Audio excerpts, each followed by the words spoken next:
joining us. We'll start with an opening statement from Coach Brennan, and then we'll take questions. Coach? All right, good to see everybody. Obviously coming off a great weekend, really a great week for Arizona athletics. When you just think about just starting the week off, with our men's basketball and the win they had out in Vegas, and then following that up with Rita and the women's volleyball having the two big wins. I know our swimming and diving team had a big win on Friday. Becky's got basketball rolling off to a great start.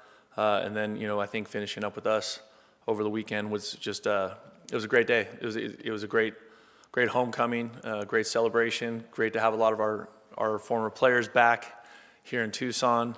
And it was a great win for our program. And as you guys know, we're well past 24 hours, and so we are heavy into preparation for Cincinnati. This is what we think is the best football team we played this year. They've done an outstanding job of adding to their roster, building a roster and then adding good players in the portal from it.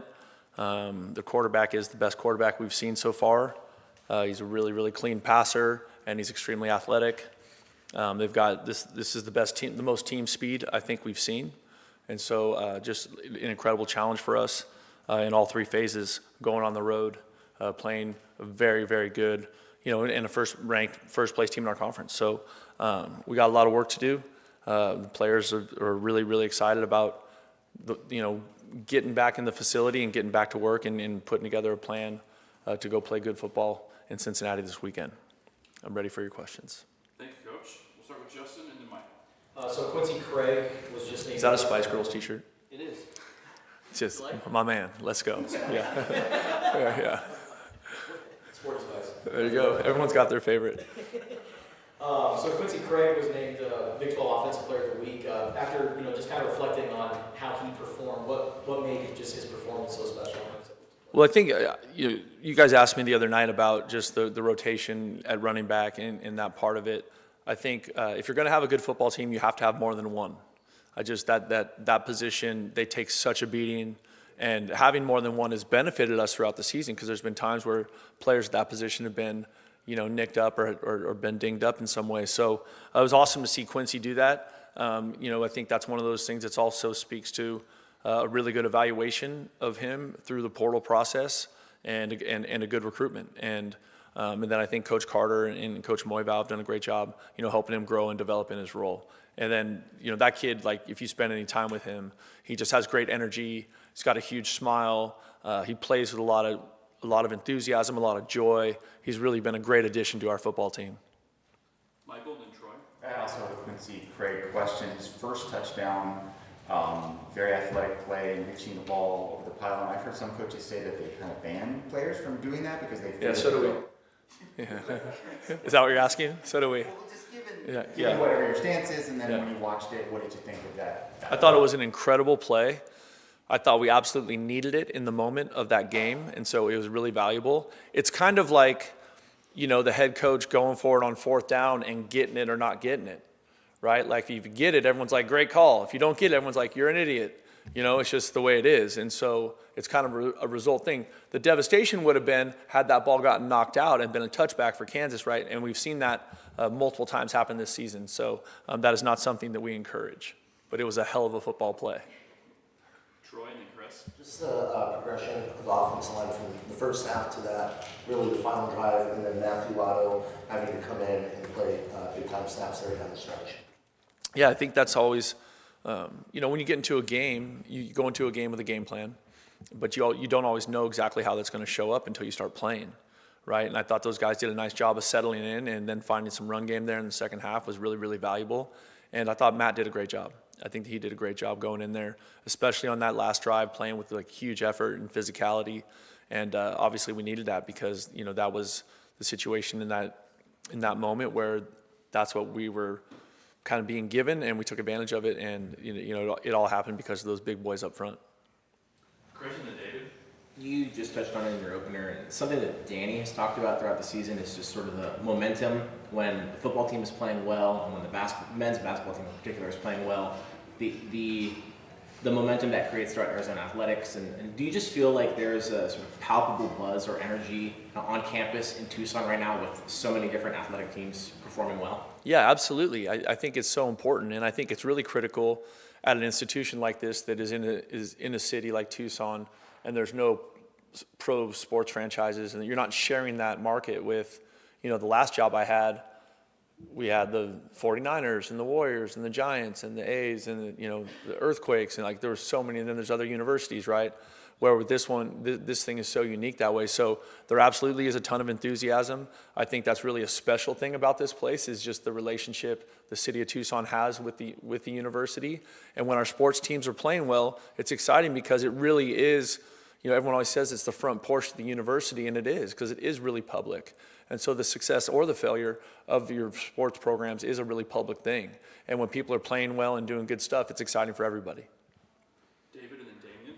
Coach, you talked a little bit Saturday night after the game about some of the protection issues, specifically to some of the blindside hits that Noah's been taking lately.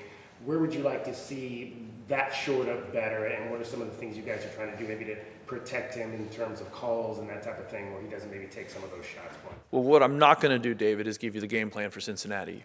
So, but yeah, we're going to fix those things. And I think, one of those was just one time they got us, which happens. They made a good call and they executed it, and that happens sometimes. But I think also one of the times we made the wrong call up front, and so we didn't get the protection all the way to where it needed to go. But that's something that we've already got to work on fixing yesterday. You know what I mean? So obviously there's nothing more important to us than protecting Noah Fafita. Damien and then Justin. Brent, you mentioned Quincy's energy, his enthusiasm. You have a good story or a memory from fall camp that kind of best exhibited that? I would say really it probably comes from spring practice. From the moment he showed up, he started ripping off like 60-yard runs in practice, and it was amazing because, right, you evaluate a player, you recruit him, he chooses to come, you get him here, and then but you don't really know. You've been watching tape, you're like, okay, it's still a projection, right? When we think about recruiting, like no one bats 1,000 in recruiting. Look at the NFL, no one bats 1,000 in the draft, right? I mean, how many first-round picks don't make it past their first contract? Like so many, right? So that's like such a big part of that evaluation process. But then when we start practicing, you start to get to see what it looks like. And right away, he started having a tremendous impact. Right away, he had instant respect of the team because he was a super hard worker. And so they saw him, that part of it. And then when we got on the field, the football was good also. And he was effective in protection. And so like the fact that he was a complete player showed up really quickly. And I thought it was a really good evaluation by Geiska Crowley and Fletcher Kelly and our running back coaches. Justin and Jason. So in the past, when one of the tackles goes out, we've seen Rhino step in. Why did you decide to go with Lotto at left tackle instead? Because Rhino has been playing more on the right side, and this is on the left side. Okay. Yep. Jason and then Michael. Obviously, the defense leans a lot on the older players, but Myra Robinson had a strong game against Big Kansas. time. What do you see from him, and just what's his ceiling as he continues to kind of get better? Yeah, honestly, I think he's got an extremely high ceiling for a player to step into that game, that physical of a game. I think he tied for the lead in tackles on our team, was really effective, was flying around, made some outstanding football plays. And he's just it's fun to finally see him start to come into his own, right? Because he's a little hurt early in training camp and wasn't really as available early on in the season.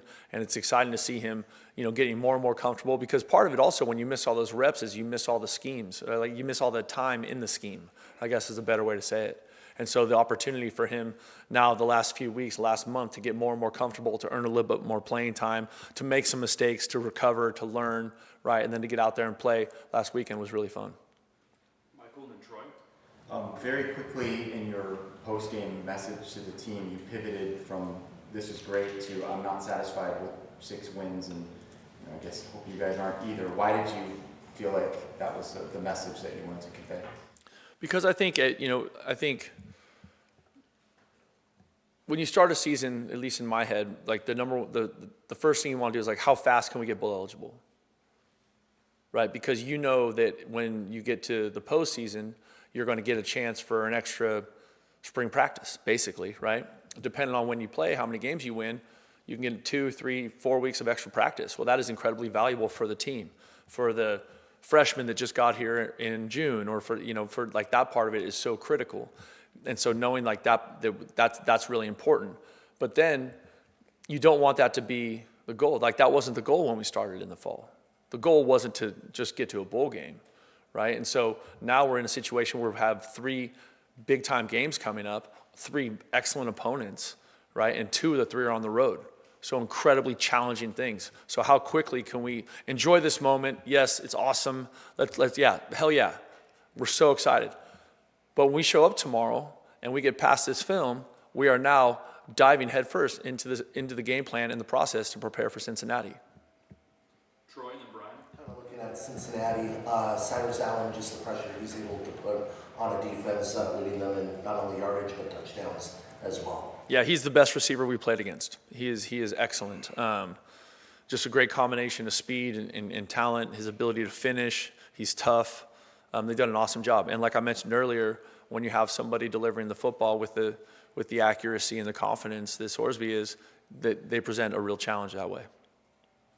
Brian and then David. I know we'll get the availability report on Wednesday, but any of the players that left on Saturday, do you expect them to be out for an extended time where they might not be available this season? I don't think so, but you'll have to check the availability report. David and then Chris. Just to follow Brent on that blindside protection, there was one play in the fourth quarter where Lotto essentially had to make a decision because he had a guy come free inside and he had a guy outside. He chose the inside guy. What's a tackle to do in that situation when he's faced with that, where he's got to What he did is the shortest path to the quarterback, inside. You know what I mean? But you'd like to not be in that spot, right? We'll finish up with Chris and then Justin. We saw it didn't end up getting run, but Mason Bray came out for kind of a trick play look. Was the intention to run that play, or was it try to confuse the defense, get him to run a timeout? And what was the plan there? I think anytime we can get more players on our team involved in the plan and get them on the field, it's fun. It's good for the team. Let's finish up with Justin. So there's been a lot of talk in the last week about mental health in football after Marshawn Newland's passing. As the leader of Arizona football, how do you guys go about relaying the message of mental health and just making sure that your guys are taken care of? Yeah, I lean really heavily into that space for them. It's critical that we support our kids. I just think this generation is dealing with more stuff than any generation we've ever coached before. And so we have 3 full-time professionals in that space in our athletic department. It's well-resourced by the U of A, you know what I mean? And I think that's one of those things where we are really, really open with our players about, because I also think that sometimes players think if they choose to talk to somebody and they're going through a tough time, that somehow that information is going to get back to me, that never happens, right? That's not what it's there for, right? And so trying to getting our players in a place where they are comfortable and they understand that we are just here to support them on their journey, and whatever they need in their mental health support, we will make sure they get the resources that they need. And like Rachel does a great job, with our team, and we're really appreciative of it. Thank you, everybody. Bear down.